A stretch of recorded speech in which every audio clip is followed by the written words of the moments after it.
자, 그 점 맨 앞으로 가서 2페이지. 자, 형사정책의 의의를 봅니다. 이쪽은 거의 시험에 잘 나오지 않고요. 규정직 시험에서는 거의 나오지 않고 그 형사정책만 준비하시는 보호직 7급 있잖아요. 그분들은 좀 보셔야 되지만 교정직하고 같이 보시는 분들은 거의 출제가 되고 있지 않기 때문에 간단히 보도록 하겠습니다. 자, 먼저 개념을 보시면 자, 형사정책이라는 용어는 포이에르바하 유명한 사람인데요. 고전학파를 대표하는 사람 중에 한 명입니다. 자, 포이에르바하가 그의 책 코란형법 서설에서 처음으로 사용하였다. 초기에는 단지 형사 입법을 위한 국가의 예지, 우리 예지력 할 때 그 예지입니다. 즉 입법정책이라는 아주 좁은 의미로 사용되었었는데 일단 끊고 점차 범죄의 실태와 원인을 규명해서 이를 방지하려는 대책 개념으로 확대되었다. 이렇게 정의해 주시면 돼요. 자, 개념 볼게요. 자, 1번하고 2번을 묶어보시고 좁은 의미가 있고 넓은 의미가 있죠. 좁은 의미로서는 그 대상자가 범죄자와 그 위험성 있는 자로 국한합니다. 그래서 이 사람을 대상으로 해서 직접 범죄 방지를 목적으로 하는 각종 활동을 의미한다. 이렇게 표현되고 있는 것이 협의고요. 자, 광의 같은 경우에는 범죄 방지를 위한 각종 일체의 활동 또는 범죄 예방과 관련되어 있는 각종 사회정책을 넓은 의미의 형사정책이다. 이렇게 부르고요. 자, 최선의 사회정책이 가장 좋은 형사정책이라는 말의 의미는 넓은 의미의 형사정책과 관련되어 있는 것이지 좁은 의미가 아니다. 이렇게 봐두시면 됩니다. 자, 그럼 우리나라 볼게요. 자, 우리나라 같은 경우에는 범죄 현상과 원인을 규명하는 것, 또 범죄에 대한 방제 대책 이렇게 나누게 되는데 앞에 있는 것은 범죄학 또는 사실학으로서의 형사정책학 이렇게 부르고요. 일단 끊고 뒤에 것은 협의의 형사정책학, 다른 말로 규범학으로서의 형사정책학 이렇게 부른다는 거죠. 그래서 이 두 가지를 합친 것을 형사정책 이렇게 부르는 것이 일반적이다. 이렇게 정의해 주시면 됩니다. 자, 됐고 밑에 것은 보호직 시험에 나온 것인데 그냥 참고로만 봐주시면 될 것 같아요. 자, 다음 페이지 가볼게요. 자, 특성 나왔죠? 목차만 보시면 됩니다. 우리 형사정책학은 경험과학인 동시에 규범학이다. 밑에 종합과학인 동시에 독립과학이다. 이 성질을 모두 갖고 있다. 이렇게 보시면 돼요. 그래서 여기 보시게 되면 자, 형사정책학은 형법만 갖고는 안 돼요. 설명할 때 형법도 갖고 와야 되고 심리학도 갖고 와야 되고 정신의학도 갖고 와야 되고 교육학 갖고 와야 되고 통계학 갖고 와야 되고 그렇게 해서 설명이 될 수 있다는 것이죠. 그래서 이 학문 갖다 쓰고 저 학문 갖다 쓰고 그래야 됩니다. 그래서 종합과학이다. 자, 레클리스는 범죄학자는 학문계의 영원한 손님이다. 셀리는 범죄학은 영토를 갖지 않는 제왕의 학문이다. 하는 말은 이 종합과학적 성질을 표현하고 있는 것이다. 이렇게 봐주시면 되고요. 나머지는 됐습니다. 자, 이 학제적 또는 간학문적 나와 있는데 이 간자가 사이간자거든요. 그래서 이 학문 갖다 끌어쓰고 저 학문 갖다 끌어쓰고 그런 표현입니다. 자, 인접 학문과의 관계, 뭐 형법학, 밑에 범죄학, 이 책에는 없지만 뭐 교정학 등등등등 많은 학문들이 있어요. 대표적인 것 두 가지만 갖다 놨습니다. 첫 번째 형법학. 자, 1번 읽어보시고 2번에서 형법과 형사정책학은 상호 의존성을 갖는다. 세 번째, 상호 제한성도 갖는다. 이렇게만 보시면 돼요. 자, 그리고 이 상호 제한성 성질과 관련해서 리스트란 사람은 형법은 형사정책에 극복할 수 없는 한계다 라는 표현도 하였다. 읽어보시면 되고요. 그 내용은 이 앞에 나와 있습니다. 읽어보세요. 자, 범죄학 볼게요. 자, 범죄학은 범죄의 현상과 원인을 규명해서 효과적인 범죄 방지 대책을 수립하는 학문을 말하게 되는데 범죄와 범죄자, 일탈행위, 이에 대한 통제 방법을 연구하는 경험과학 혹은 규범학이 아닌 사실학의 총체를 의미한다. 이게 범죄학이라는 거예요. 자, 2번 보시게 되면 역시 앞에 설명했어요. 간영역, 그 다음에 통합과학 이렇게 부르기도 하고 셀린, 레클리스 설명드렸고 됐죠? 전부 다 보시게 되면 보호직 7급 아니면 사시문제입니다. 그쵸? 교정학 문제는 거의 없죠. 다음 페이지. 자, 제2절 연구방법 나와 있는데 목차만 보세요. 목차만. 대량 관찰법이 있고요. 다음 페이지 넘겨보시게 되면 2번 건너뛰고 3번에서 표본 집단조사, 4번에서 사례 연구, 5번에서 추행조사, 6번 참여적 관찰법, 7번 실험적 연구. 6가지 나와 있죠. 총 6가지.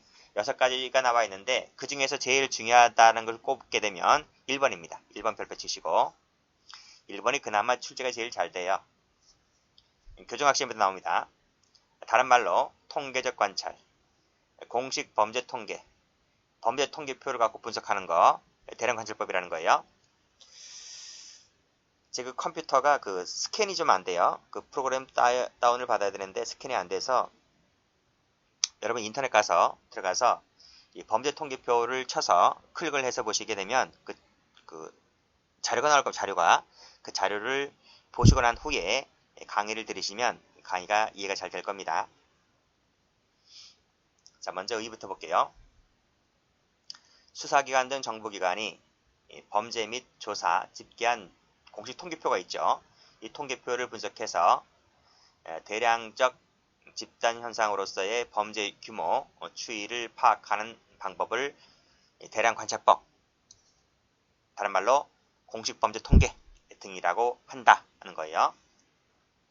자, 이 방법은 기본적으로 사회 내에서 얼마나 많은 범죄가 발생하는가를 중심으로 하는 연구 방법이다는 거죠. 그래서 강도가 최근 5년간, 10년간 또는 최근 1년간 강도가 몇 건, 절도가 몇 건, 강간이 몇 건, 그리고 어느 계절에 많이 발생했는가, 도표가 나와 있어요. 도표가 나와 있고 그림도 나와 있고 그것을 통해서 하는 연구 방법을 말한다는 거죠. 이 방법은 범죄 현상을 분석하는 데 있어서 기본적인 수단의 활용으로 되고 있고 오늘날 전 세계적으로 가장 많이 활용되고 있는 방법이다. 이렇게 보고 있네요. 장점 볼게요. 장점이 중요하고 단점이 중요해요. 장단점 받으시면 돼요. 자, 먼저 장점. 자, 범죄 통계표는요. 범죄자의 외형적, 그 다음에 일회적 분석이 가능함으로써 당시의 상황을 파악하는 데 도움을 준다. 또 범죄율, 추세 파악, 범죄 현상의 일반적 경향 파악이 용이하고요. 그 다음 양적 측면의 파악이 용이하다는 거죠.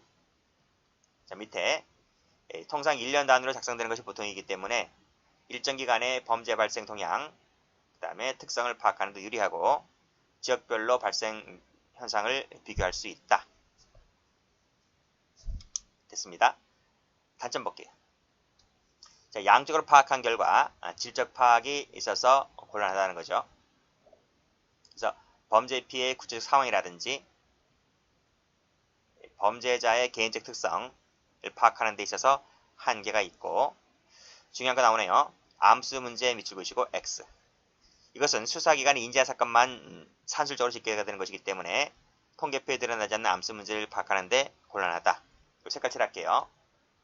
요거 질적,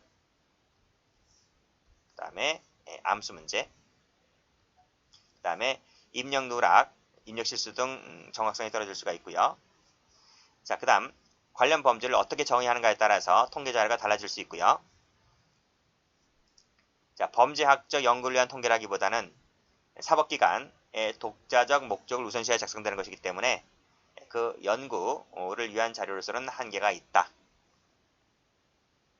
자, 그 다음 일반적 경향만 나타내는 것이기 때문에 내재적 관계, 상관관계 원인을 밝혀줄 수가 없다. 또 사법기관의 활동에 영향을 받는 것이므로 범죄율이 왜곡되고 축소될 가능성도 있더라 하는 장단점 받으시면 돼요. 기출문제 풀어보시고. 됐죠? 다음 페이지. 자, 범죄율이 있고 범죄 시기가 있는데 이건 요즘 출제가 거의 안 돼요. 이것도 뭐 옛날에 사법시험에 한번 나온 적이 있었고 그리고 나오지 않다가 최근에 보호직 7급에서 한번 나온 적이 있어요.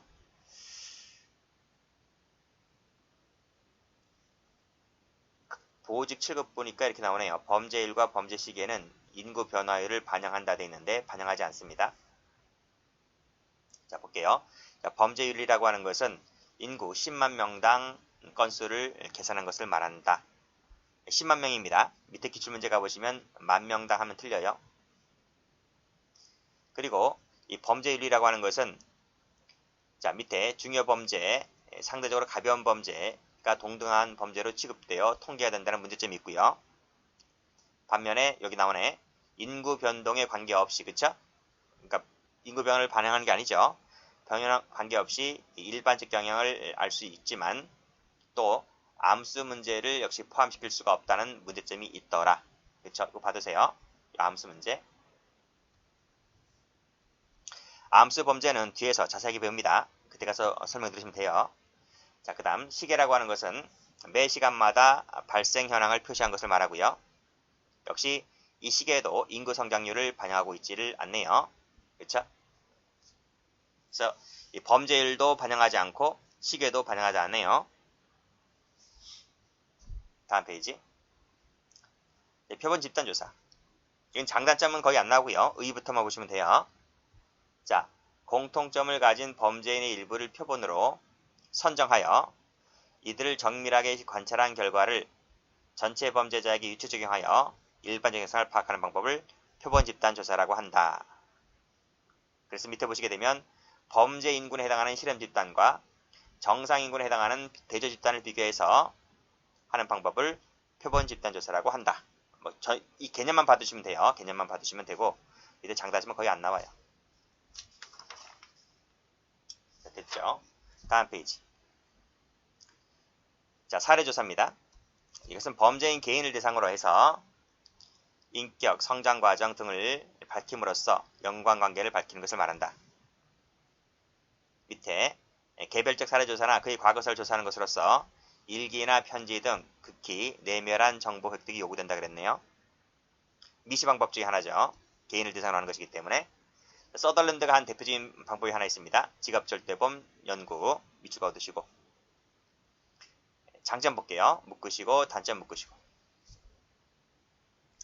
자, 범죄자 개인을 조사하는 것이기 때문에 가장 깊게 이해할 수 있고요. 또 장래에 대한 대책 용의에도 수립에도 용이하죠. 반면에 범죄자 개인을 대상으로 하는 것이기 때문에 일반화할 수 없다는 겁니다. 또 개인에 한정하는 것이기 때문에 범위가 지나치게 협소하다. 또 조사자의 개인적 편견, 견해 왜곡될 수가 있다는 단점들. 최근에 출제가 된 적이 있네요. 19년도 9급 7급 시험에 받으시고요. 자, 취향조사 볼게요.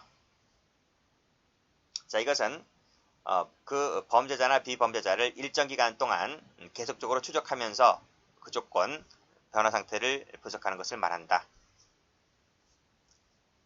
자, 시간적 간격을 두고 추적하여 하는 것이기 때문에 그 변화 조건들을 관찰함으로써 상호 연결성을 파악할 수 있다는 점이 있고요. 반면에 이것은 수직적 방법이다. 장단점 받으시고. 근데 거의 출제가 안 돼요. 그러니까 의의만 보시면 돼요. 의의만. 이 의의 형태만 좀 받으시면 됩니다. 보직 하시는 분들은 장단점 받으시고요. 다음 페이지 가보시면 두 번째로 출제가 잘 되는 것이 대량관찰법 다음으로 두 번째 출제가 잘 되는 것이 6번입니다. 체크하시고. 자, 참여적 관찰법.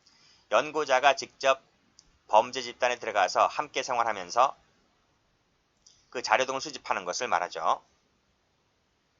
자, 관찰은 체포되지 않은 자와 체포된 자 모두 다가 연구 대상이 되는 것이고, 자, 이 방법은 자연 상태의 고릴라와 동물원의 고릴라가 서로 다른 행태를 보인다는 점에 착안한 방법이다. 이것도 나온 적이 있어요. 범죄 인류학자들이, 범죄란 말 빼고 인류학자들이 즐겨 쓰는 방법이죠. 대표적인 예로서 일본의 마사키 아키라, 아주 유명한 사람입니다. 이 사람이 자원수영자 생활을 하면서 교도소 상태를 관찰한 사례 유명하고요. 오스본이라는 사람, 자원수영자, 그래서 5번 감옥에 들어가서 역시 감옥 제도의 문제점을 지적하고 수용자 자체를 주장한 거. 이 오스본이라는 사람은 교정학 시간에 한번 배우죠. 장점 묶으시고 단점 묶으시고. 자, 자연스럽게 관찰할 수 있다는 점, 생생한 자료, 암수 범죄에 도움되고요. 단점, 주관적 편견이 개입될 수 있고 많은 시간이 소요되죠. 그 다음에 걸리는 시간이 길기 때문에 대규모 집단 대상하기에는 어렵다. 소규모로 진행되는 것이기 때문에 일반화하기 어렵고요. 또 위에서 주관적 편견이 개입된다 그랬죠. 그래서 객관성을 유지하기가 어렵다.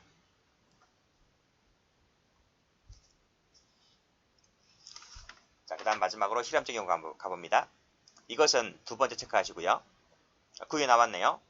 어떤 가설의 타당성을 검증하고 새로운 사실을 발견하는 방법으로서 보통 실험적 연구가 사용되는데, 밑에 보시면 가택구금제도 있죠. 이것을 새로이 설정해 놓고 그 안에서 그 행동상 반응의 차이를 교토순의 경우와 비교해 봤을 때, 그러니까 이러한 새로운 제도를 시행을 앞두고 그 효과를 미리 점검해 보기 위해서 쓰이는 것이 보통 뭐다? 실험적 연구다. 이렇게만 받으시면 돼요. 밑에 장단점 받으시고.